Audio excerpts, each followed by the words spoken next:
Doctor, what does the result say? Your mother is pregnant, Mr. Eric. What? How is that possible? She is 58 years old. You wouldn't believe this, doctor, but she is actually my mother-in-law.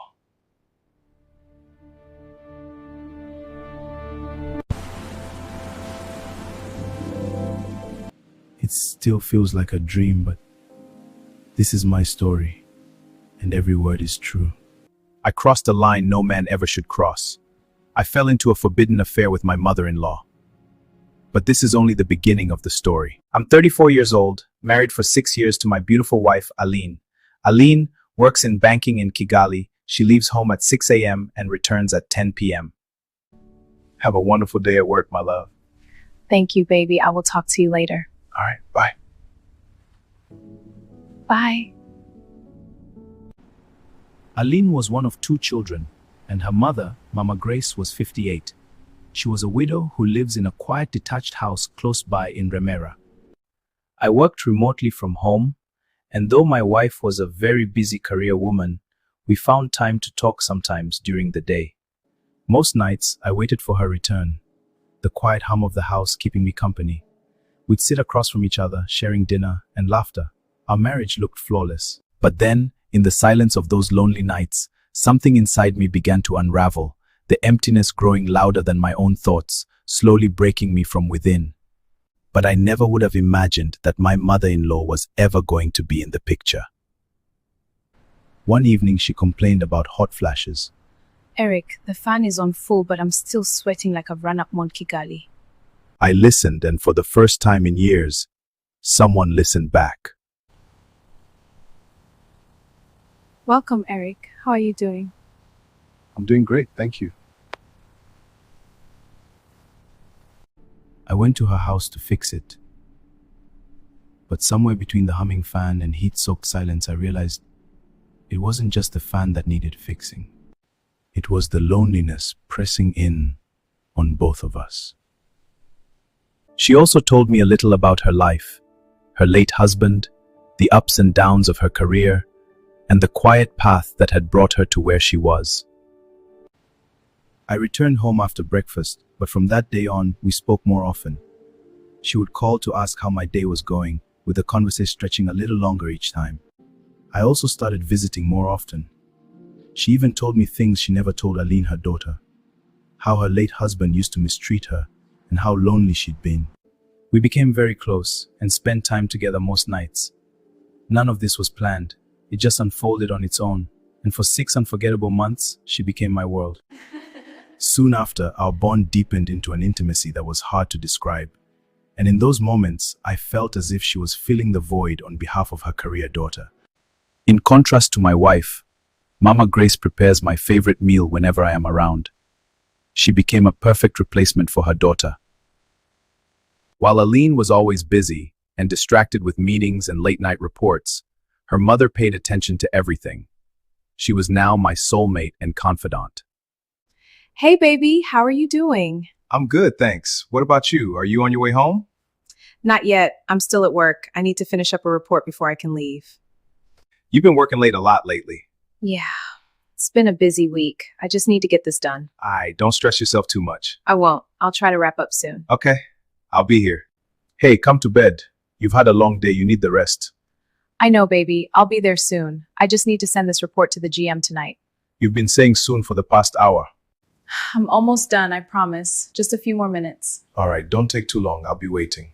I won't. My wife Aline was a workaholic career woman who worked all day and all night pursuing her career as a banker. She really was not very perceptive of how I felt. But her mother noticed everything. If I coughed, she noticed. If I was quiet, she asked questions. Sometimes she would read Psalm 20 for me over the phone when I was stressed. I even started going to her house when Aline was around. It became our little secret. My baby, happy morning. Sugar, how are you? I'm doing well. Are you coming tonight? Sure. See you. You were on the phone? Who were you talking to? Oh, it was a client in Remera. Oh, great. I would always lie to my wife when she called, answers rehearsed, tone steady. as if nothing had changed. It became a habit I slipped into too easily, hiding the truth behind simple words. Are we going out for dinner tonight? I am not sure. I need to meet up with a client downtown. Is it going to take hours? I wouldn't know. I began to make silly excuses, careless stories that barely held together, told out of convenience, as I drifted further into something I could no longer explain.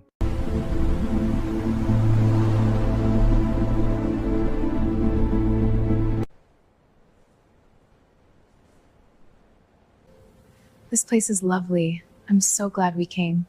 It's perfect. Just like you.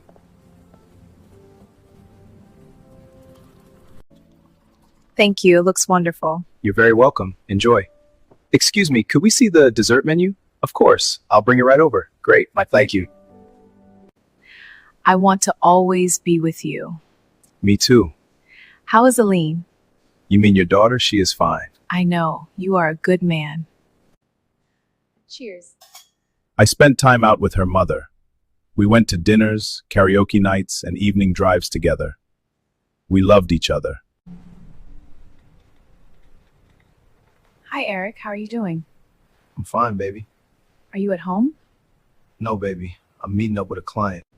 Okay, I will see you soon. All right. Love you. Bye. Love you too, baby.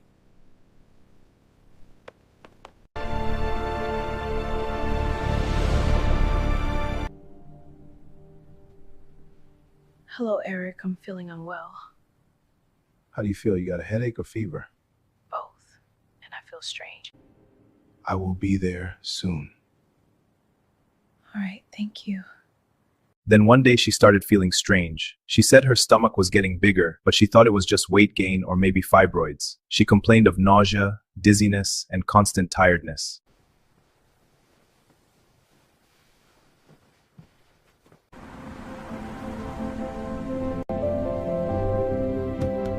The doctor is on his way. How are you feeling? I feel better. Oh, the doctor is here. Good morning, doctor. I'm glad you're here. My pleasure. What is wrong with your mother? She complains of fatigue, nausea, and dizziness. How long has she been experiencing these symptoms? It started about 3 days ago. At first, she thought it was just stress. Has she had any fever, vomiting, or loss of appetite? Yes, she hasn't been eating well and she threw up twice yesterday. Madam, can you hear me? I feel so weak. We'll need to run some tests immediately. It could be an infection or something more serious. Doctor, she's going to be okay, right? I believe so.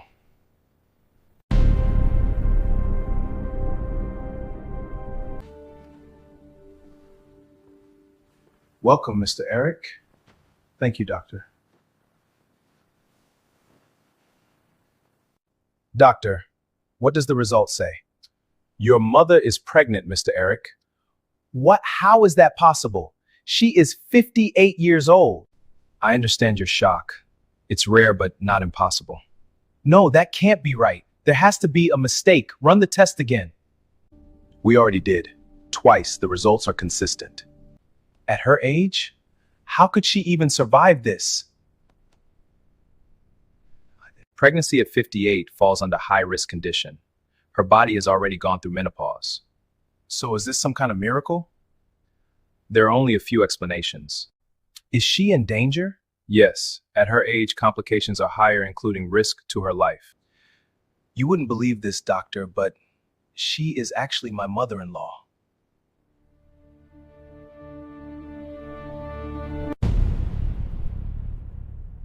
Madam, we've received your test results. They show that you are pregnant.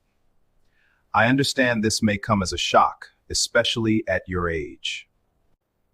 For your safety, we strongly advise that you do not continue with the pregnancy. There is a strong possibility of complications. Our priority is to protect your life. Everything changed that day. She was scared. I was scared. She kept saying, "How will I explain this to Aline? What will people in the neighborhood say?" She cried that night like I had never seen before. We made love one last time. I held her and told her we would get through it. I didn't know that would be the last time I would hold her like that. 3 days later, we returned to the hospital and chose to go ahead with the abortion as the doctor suggested. But there were complications, severe, uncontrollable bleeding. Her body simply couldn't handle it.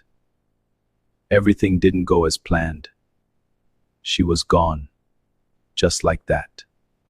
I discussed with the doctor and begged him to keep the cause of death a secret. I returned home. It just hurts so much. I know, we'll get through this together. That night, I too was filled with grief and could not sleep. As I watched my wife Aline lay on the bed innocently, I thought of all the beautiful memories I had with Mama Grace, her mother. Unable to bear the silence, I reached for my diary. With trembling hands, I began to write, page after page, trying to capture every detail before time could take them from me. I wrote about the dinners, the conversations, the sex escapades, and small, ordinary moments that now meant everything. When I was done, I closed the diary slowly, as if sealing a part of myself inside it. Then I took it out to the garage and hid it inside my toolbox, where no one would think to look. We are gathered here today to mourn the loss of our sister. She is now in eternal rest with the Lord. Let us find comfort in His promise.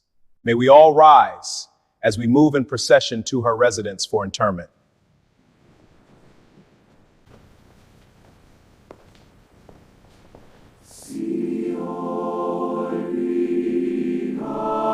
When they lowered her into the ground, I almost lost it. I couldn't control my tears because deep down, beneath the whispers and prayers, I carried a truth I couldn't escape. It was all my fault. Started feeling consumed by guilt, replaying every moment, every choice, every silence that led to this. I blamed myself for her death, over and over again, as if punishing my own thoughts could somehow rewrite what had already been done. To the world, she died of sudden complications relating to fibroids. That was the story everyone accepted, the version that brought quiet closure. But the truth was heavier than the coffin they had just lowered into the ground. And I and the doctor were the only ones who knew the full story. My wife began to sense the depth of my grief over her mother's death, and it unsettled her, quietly stirring a suspicion she couldn't yet understand. She started asking gentle questions. Why do you go to the garage so much at night? You've been so distant since Mom passed. Is there something you're not telling me? I brushed it off as grief. She wanted to believe me. For a while she did, until the day my diaries gave me up. It was a Saturday afternoon.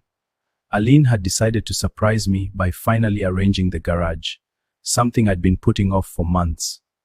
She had moved the toolbox when she came across the journal where I had written every detail about my relationship with her mother. She opened it and began to read. As I walked in from the garden, she read out loud a page which says, Tonight, my love told me she's never felt this alive since her husband died. I feel the same. What is this, Eric? It wasn't a question. For the next hour, she read aloud in a trembling voice, every intimate detail, every time I compared her to her mom, every moment I chose her mother over her. She read the part where her mom and I had made love in the same bed Aline and I shared while she was away at a conference. I gave you everything. My love, my trust, my whole being. And you gave my mother your body and your secrets. Aline didn't scream. She didn't throw the diary. She just sat there on the cold garage floor, reading page after page in silence. When she finally looked up at me, her eyes were hollow and she said, You slept with my mother. When she finished the last page, she closed the diary with a soft click that sounded louder than any scream. She stood up, walked past me like I was a stranger, and went inside. I heard her packing and later heard the front door close. 1 week later, she filed for divorce. I have pleaded with my wife, but she has refused to forgive me. The house is now empty except for the echo of my own footsteps. I still have the diaries. I can't bring myself to destroy it. And every night I stay in the same garage where everything was discovered, staring at the toolbox that betrayed me. This is how my story ends.